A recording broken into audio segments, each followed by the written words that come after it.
Narcissists versus people pleasers. Let's talk about this. I'm just going to dive right into this. Narcissists have a tendency to want to try and control their environments, their physical environments, in order to make themselves feel validated. They will do anything. They will lie. They will cheat. They will do whatever they can to save face because they cannot allow their inner self to be shown in any way because that shows weakness. They cannot show weakness. They have to save face, and they will manipulate and do whatever they can.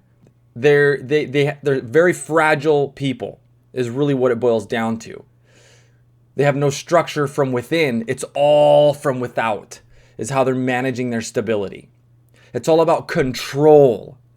Okay, remember that. Control. People pleasers are honestly typically empaths or highly sensitive people. And I'll explain some more in a minute. But people pleasers tend to gravitate towards narcissists. The more extreme you are as a people pleaser, the more extreme of a narcissist you will attract into your life experience.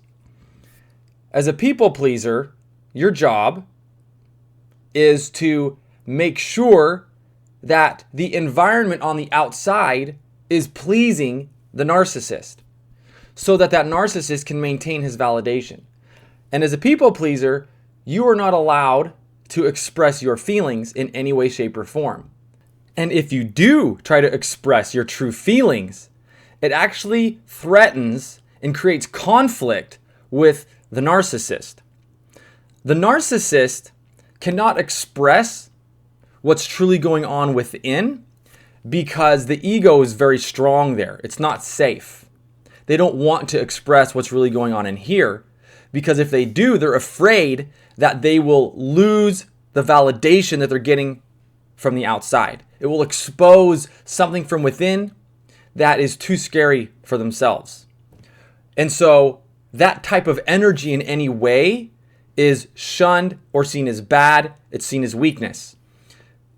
The people pleaser wants to share what's going on inside. In fact, they're like dying to share what's going on inside. But they're afraid to, not because it is a threatening thing to them, but because it creates conflict on the outside with the narcissist. They're afraid because they're showing their true self and it's probably going to get trampled on, spit upon, they will be lied to and manipulated or invalidated. So these two types of people attract each other, the narcissist and the people pleaser. Now, the reason a people pleaser is typically an empath or a highly sensitive person is because in order to keep the peace, you learn to read the energy of the room on a very deep level. You're literally feeling what other people are feeling, and you're trying to control the situation through what you're feeling. You want to control the situation to make sure that everyone else on the outside is pleased. Therefore, the term people pleaser. Never pleasing yourself, always making sure the energy that you're sensing is in alignment with keeping everyone else happy except for yourself. So you have these two different dynamics and they play a role together. One exists because of the other and vice versa, yin and yang. This is just the way that it is. Now, to be healthy, a person has to find how to come to the middle. If you notice, both people, the narcissist and the people pleaser, both parties are all about control. The narcissist controlling outside circumstances to validate his or herself, do anything to maintain that, control. The people pleaser, control the environment to control and make sure that this person's happy. I hope this makes sense. Both parties are victims. They're both victims. The trick is to get rid of the victimhood. Okay? And find a healthy middle. The way that a People pleaser does this is to start loving yourself and allowing yourself to start expressing what you're truly feeling a little bit at a time. You also learn to love yourself, this is a little further down the road, typically, by living for yourself. Don't associate with people who are going to treat you poorly. Don't associate with people who are going to treat you bad, who are going to lie to you, who are going to try to control you and manipulate. Just don't hang out with those people. Get away from them. But it can be a comfort zone. Maybe it's what you're used to. It's unhealthy. And if you want to stop being a victim and start taking control, you have to take control of you and set boundaries and decide what you're going to allow in your life. Doesn't mean you go hate the narcissists. It just means you start drawing a line that says, I'm only going to associate with people who I can express myself to and it is respected. It takes time and this takes healing. The narcissists, unfortunately, I don't know how to help any of them. It does seem to be that more often, and correct me if I'm wrong, but in my life experience and with helping people and looking at relationships and the dynamics of these two parties, the people who are on the people pleaser side of the coin here typically are the ones who can go through a healing phase and heal and start to come to the middle and have a better quality life. It's less often that I see a narcissist actually let go and start expressing their inner self and coming into the middle and learning to let go of control. It's all about control. All both parties have to do is stop trying to control and let authenticity shine.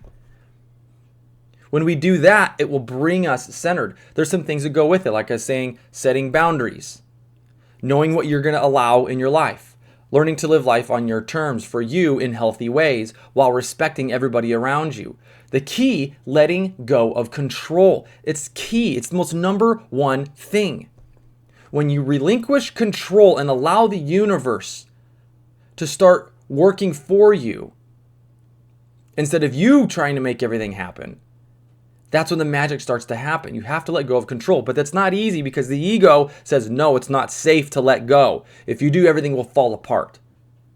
But actually, yeah, it might fall apart. Everything that you've lived from this people-pleasing perspective or narcissistic perspective, all that's going to crumble because it was all put together from that mindset. When you let go, yeah, it's going to crumble. Relationships might end. People might leave out of your life. Because you changed, and when you change, your environment changes. Some people will stay. Some people will go. It's okay. Let it go. Let the universe sort it out for you. Go do what you love to do. Focus on you and building your own dream, your own empire, whatever it is. Focus on you. I highly recommend a book called The Mastery of Love by Don Miguel Ruiz. Amazing book. If everybody read this book and practiced what it teaches, like legitimately actually practice what it teaches, we wouldn't have narcissists or people pleasers anymore. Everybody would find out how to be healthy and respect each other. And everything would sort itself out according to each other's desires. Because what one person wants is not going to be what another person wants. Those people shouldn't be together. Our dreams have to be coherent enough and cohesive enough that we can move forward together in the relationships that we have. If you have completely different goals, there's nothing wrong with that. It just means you have different goals. You're not very compatible. And there's times in life when you'll have goals with somebody that it lines up for a while, but then things change. I've been in bands before, rock bands, music. And at first we start off and we're like, wow, we have the same goal. But in time, some of those goals start to change. I have quit multiple bands, one specifically a number of years ago, because amazing band. I was just rhythm guitar player. But their goal was to go big time and start touring. Well, I had been in a band previous to this one where that was my goal in the past. But now with this band, I'd already tried doing that and I wasn't really fond of it. I wanted to grow a family. I wanted to get married, grow a family, and focus on different things. I told the band, hey, I don't want to go touring and really make this my profession, but I like playing fun, local gigs and having a good time and band practice and playing music, but I don't want to go big time. I want to be able to be with family and establish that. And their goal was different than mine, so I had to quit the band. It's okay for us to see things and have different directions. That's fine. Let go of control. Let everybody be who they are, and as we do, we will attract people who have the same goals and things in our lives. It's important to trust the process. So, if you are a people pleaser, my challenge to you would be to start letting go of control. Now, it's scary, I know, because I grew up in a people-pleasing environment and as a people pleaser. It's scary to start letting go, but just do a little bit at a time. Start expressing yourself a little bit at a time. Start allowing yourself to be who you want to authentically be a little at a time, and start integrating this. It's not going to change overnight, but you can make change overnight. Start working on this right away. I highly recommend reading this book. Start understanding its precepts, embodying it. It's going to take time, but the improvement will encourage you. Things you have to be willing to change. And if you're not willing to change, you're not going to get anywhere. If you want your life to actually get better, you have to start learning how to find the validation from within instead of from without. I would also recommend for the narcissists to read this book and to start relinquishing control and respecting other people and their emotions. And admit once in a while, maybe there's a better way than what I'm doing. It's okay to be wrong. It's okay for there to be a way that's better than how you see it. It's okay to be vulnerable. Drop your guard a little bit. You will be so much happier. So, those are my challenges for both parties. Work on meeting in the middle, express yourself, and let go of control. I love all of you guys. I hope this video was helpful for you. If you did like this video, give it a thumbs up, subscribe to my channel so you don't miss out on future helpful content. See you in the next episode. Peace.